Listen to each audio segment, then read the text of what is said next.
Hello， 大家好，歡迎來到 BP 品科技，我是 BPW， 大家真的好久不見，我終於當完兵了，現在終於可以坐在這邊拍影片。但是我中間還是有休息了一段時間，因為我必須要恢復我這個科技跟新鮮的大腦，不然我可能沒有辦法繼續 follow 到這些 AI 科技以及蘋果相關的最新時事。對，真的超級想各位觀眾的。今天這部影片也相當精彩，是我等了超久，終於有時間可以拍的影片，就是要來告訴大家2026年最強的 iPad 時間規劃方法，也就是要介紹我的2026年的電子手賬。這個電子手賬它雖然看起來外觀跟往年的沒有差很多，但是我今年加入一個非常重要的功能，就是捷徑自動化的功能。所以現在你在使用 GoodNotes 規劃行程的同時，你在 GoodNotes App 裡面就可以一起把 Apple、Google 跟 Notion 的行程一起同步好。當然，我在影片底下也會提供免費下載的模板連結，以及這個捷徑的使用連結給大家。不過，經過我這多年設計手賬，我發現一件事情，就是手賬它不是只有寫好而已，最重要的重點是我們必須要去執行它，不然你寫得好看也沒有意義嘛。所以今天這部影片除了手把手的頁面教學之外，我想要告訴大家我在設計手賬的時候使用的第一性原則，以及我規劃行程它整個邏輯跟思路是什麼，一路從反向規劃表把年目標收斂，每月目標、甘特圖、每週以及每日，我這整個流程是如何設計的，讓你可以很有邏輯、很有系統性的去規劃你的行程，而不是讓手賬每個頁面它都是分散的。所以我們就話不多說，馬上開始吧。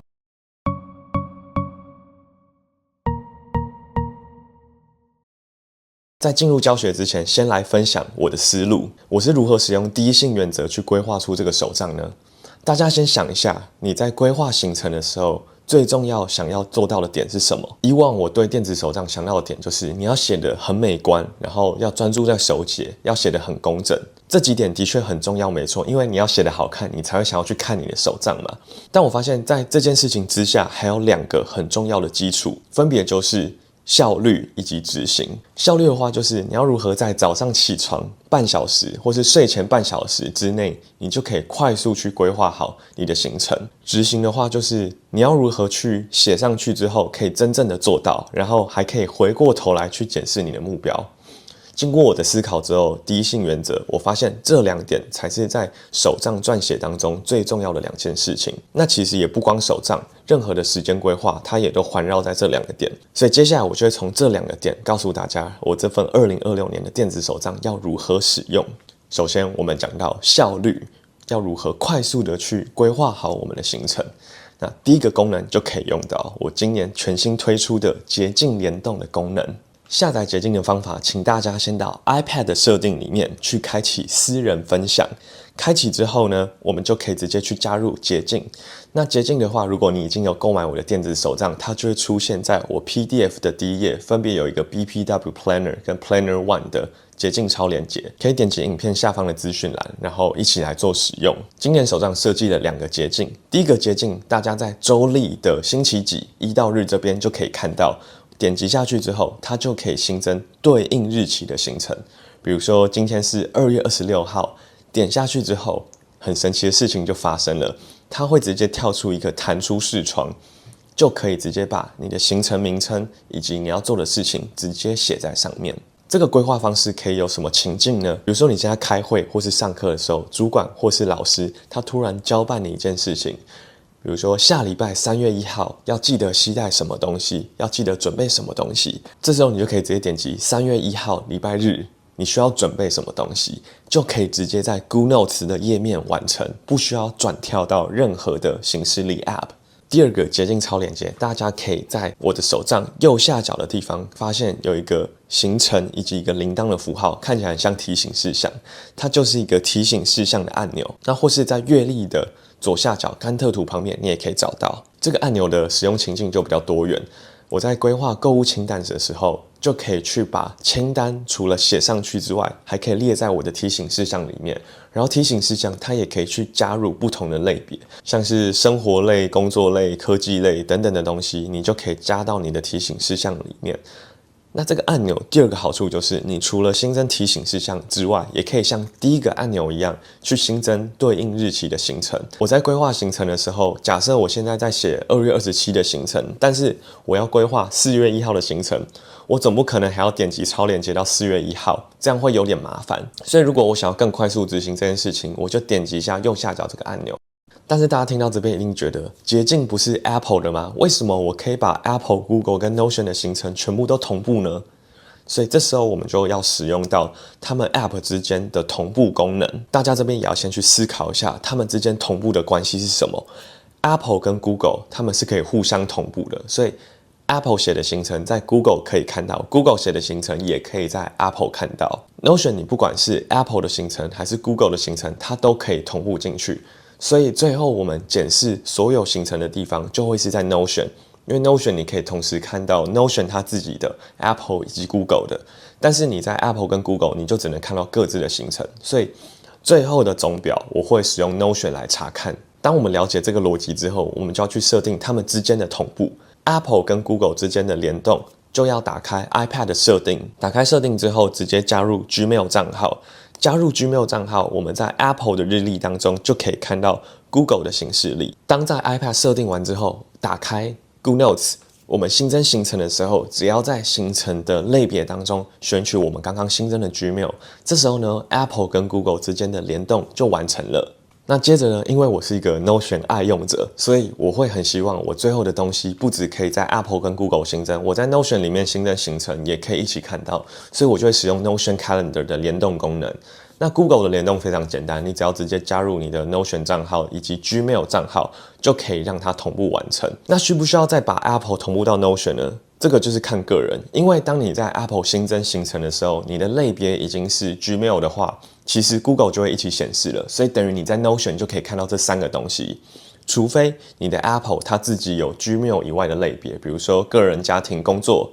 但是你新增的類別不是在 Gmail 裡面，那這時候 Notion Calendar 它也支援了跟 Apple 同步的功能，只不過它會比較麻煩一點，你需要透過 App 專用密碼來使用，就比 Google 來的麻煩一點。補充一下，如果要在 Notion Calendar 裡面聯動 Apple 跟 Google 的話，那必須要使用電腦版。那不管你是使用網頁版或是 App 的版本都可以。我們只要點擊這邊我們個人頭像的地方，點擊下去之後呢，我們就可以進去到設定的地方。那我們先新增 Google 比較單純，簡單來說就是你點下去之後，然後登錄你的 Google 賬號，然後登錄之後，它就會跳回你的 Notion Calendar。好，你看它這邊就寫它新增成功了。那我們要再次確認的話，可以到左半邊這個地方，你看這邊就可以看到我們所新增的 Calendar 在這裡。那接着我們要告訴大家如何把 Apple 同步到這上面。那步驟其實就跟剛剛一樣，我們一樣點擊設定，然後點擊新增一個行事曆賬號，然後點擊 Apple 的地方。那這時候呢，它會出現一個選項，就是你要去你的 Apple 賬號裡面去申請這個叫做 App 專用密碼。然後輸入這個密碼之後，你才可以使用你的 Notion 把它聯動起來。所以首先我們就要登入我們的 Apple 賬號，然後在登入與安全的地方選擇 App 專用密碼。好，然後大家就可以在這邊看到 App 專用密碼。不過因為我的電腦是英文版的，所以它這邊顯示的都是英文。然後我們新增一個專用密碼的名稱之後，接着我們就去輸入我們 iCloud 賬號的密碼，它這邊的專用密碼就顯示出來。那接着呢，我們只要去複製這一段專用密碼，然後回到 Notion 這邊，然後這邊大家就可以看到，他說行事曆的賬號已經新增，所以你看這邊就已經有 Apple 的賬號 Apple Calendar， 然後我們在左半邊的地方也一樣可以看到。所以你看我們這樣子就同步完成啦。如果你聽到這邊覺得說，哦，新增捷徑，然後同步這些東西真的太麻煩了，有沒有什麼方法是我不需要去做同步，然後也不需要做捷徑，我也可以做到這一種聯動的功能呢？這時候我們就要善用 iPad 的螢幕分割移轉文字的功能。你在寫 Google Notes 的月曆、週曆或是日曆的時候，你可以螢幕分割到 Apple 的 Calendar， 所以這時候你們左右就會各有一個畫面。那你只需要使用套索工具，然後對應到你當天的日期以及時間，直接拖移過去。你看，很神奇的事情就發生了，它就會自動偵測你 Google Notes 裡面寫的字，把它轉成文字，這樣子就完成行程規劃了。所以如果你想要比較土法煉鋼的話，也是可以參考這個方法。除了捷徑之外的第一個方法可以讓你快速寫好手賬，第二個話就是在手賬的設計當中，所有的行程它的大小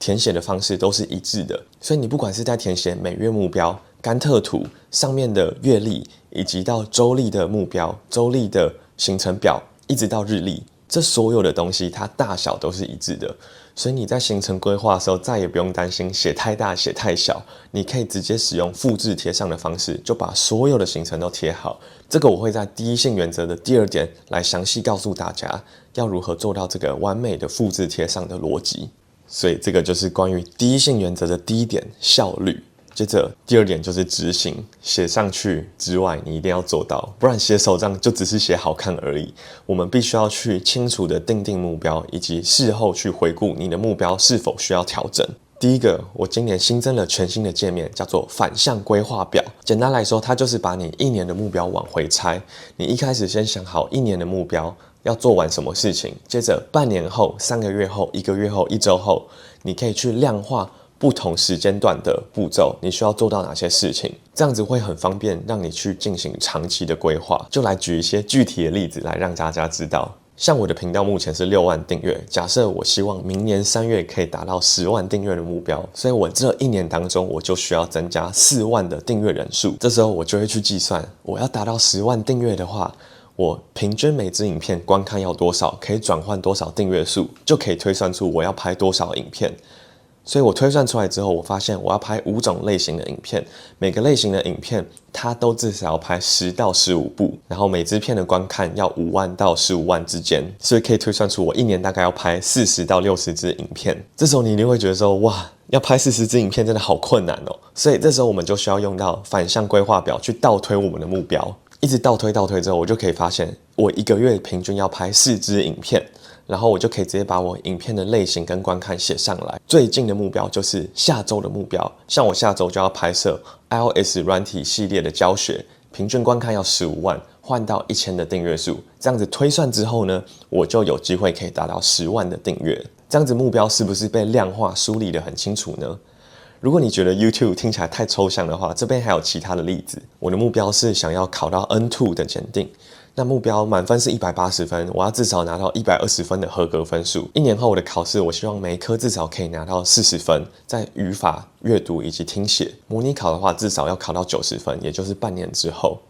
然後要把所有文法都複習完。3個月後，我要去背完4500個單字，大約是6000個單字的70%。就一直到下周，我就要開始背125個日文單字，背誦12個新的文法，然後聽完5篇日文的 podcast， 像是個人的體態規劃以及你的存款，也都可以使用反向規劃表來完成。模板的話就放在這邊給大家參考。反向規劃表最重要的節點其實是在3個月後。因為半年跟1年後，它比較像是你理想化的目標。1週跟1個月後，你這時候就是不要想太多，你就是先去做就對了。做完之後，你等3個月之後，它是一個非常好的檢視點。如果你3個月後你的計劃達不到，表示你前面定得太美好、太理想了。這時候你就要去調整你每週跟每個月的頻率。終於好不容易規劃完我們1年的目標，反向規劃表之後，我的手賬當中還有月曆、週曆、日曆、甘特圖這麼多的東西。要怎麼把它快速的應用過去呢？這時候我們要先切分事件的類別。第一種叫做單一事件，單一事件就是你一次性會發生的事情，像是我等一下要去吃飯，我下周要去慶生吃大餐，我要參加一個比賽，我朋友從國外回來，我需要跟他見一面，或是我要去健身房健身3小時，這些東西它都是一次性的事件，就很單純，你直接把你的行程寫到對應的日期，這樣子就完成了。所以今天我們要探討的是長時間有步驟的行程該如何一步一步的去規劃它。所以剛剛反向規劃表的這些年目標就可以開始把它收斂。我們要從年曆寫到月曆，所以這時候呢就可以直接看年目標當中我1個月後需要做到哪些事情。那可以看到1個月後我需要去拍攝至少4支影片，要拍攝2個筆記影片、1個 iOS 影片以及1個 AI 的影片。在年目標這邊就知道說至少有4支影片要拍，我也把影片的標題寫在這裡。所以接着要做到的就是複製貼上，貼到你對應的每月目標在哪裡。像我這邊是3月1號到3月31的目標，就直接貼上去。貼上去之後呢，就要去梳理這每件事情的步驟。所以大家可以看到上面就有甘特圖，你再做一次複製貼上。貼上甘特圖之後呢，這邊就有1號到31號的日期，你就可以去規劃這些日期要做哪些步驟。像是我的 YouTube 通常就是發想腳本、製作封面、剪輯、複剪，一直到發片，就可以把每周的這個頻率去寫出來。寫出來之後，大家可以看到甘特圖，它每個步驟都有對應到一個日期，所以就可以把這個步驟再貼上去到上面的月曆裡面。你看這樣子是不是在一瞬間就把月曆的行程規劃好了呢？規劃好月曆行程之後，剛剛有講到，我所有行程它的大小跟寬度是一致的，所以大家這時候只需要去複製貼上。我們如果要到週曆的話，就找到要對應的那一週，比如說3月第2週，就直接把3月第2週的東西框起來，然後點擊旁邊的 W2 的超連結，點下去之後按貼上。大家有沒有看到？這樣子就直接貼上到週曆裡面，那你就可以去訂定你的每週目標，不管是個人還是生活，以及對應的星期一到星期日的行程，那它都跟月曆已經對應好了。然後你只要去移到對應的時間軸就可以。週曆到日曆更簡單，因為早上8點到24點這個時間也都是固定，也間距也是一樣的，所以也是直接複製貼上就好了。所以大家可以發現，規劃行程它並不是一件很困難而且很麻煩的事情。我們要善用 Google Notes 它裡面既有的功能來做到。但是這邊還有一個很重要的點，我現在規劃完行程了，對不對？那我要如何去檢核目標是否有達到，以及如何去調整我的目標？這時候大家就可以善用日曆當中的達標率以及小時追蹤表。達標率泛指就是你這件事情，假設你拆成5個步驟，那假設你每完成一個步驟，它就是 20% 的比例，那你就可以寫 20%。那如果你覺得這樣子拆分有點太麻煩的話，那也可以用時數去計算，就可以搭配下面的小時追蹤表。像我已經寫好工作、學習、運動、睡眠、社交，但是你可以修改成你自己想要的形式。比如說 YouTube 影片的剪輯，今天至少要做到8小時。如果我只做到4小時的話，我的小時追蹤表它就只會花到一半，4小時。這時候達標率就是 50%， 所以你就知道說你明天如果要達到 100%， 要如何去累積。所以長期下來，你可以一直去看到你右半邊的達標率是否有達標，代表你這件事情它就完成了，你就可以在你的每日目標、每週目標或是每月目標去把它打勾。當然要促進執行，並不是只有把規劃行程做好而已。大家可以看到手賬的目錄頁，還有非常多不同類型的頁面，區分成外語、學校、個人跟筆記本。像我自己最常使用的就是閱讀記錄以及旅遊記錄。閱讀記錄的話，我會把我看的書寫進去，像是輝達之道，我會寫下這本書的摘要，我看到的名言佳句，以及我現在的閱讀比例是多少，就從頁數去推算。旅遊記錄的話，我可以在事先規劃好行程，事後再把照片貼上去，做成一個很漂亮的筆記。希望大家在規劃行程的時候都可以有更好的方法可以使用。好，那以上就是關於今年2026年時間規劃的教學啦。雖然來得比較晚一點，但是希望大家從今天開始執行之後，你的1年後還是可以變得更加美好。最後也希望大家可以到 Pinncoin 上面去支持我完整版的電子手賬，因為設置這個超連結的聯動真的是花我非常多的時間，以及最困難的捷徑，所以希望大家就可以用一點點的金錢支持我啦，也順便彌補我在當兵這段時間超級低的薪水。我們就下支影片見，大家再見。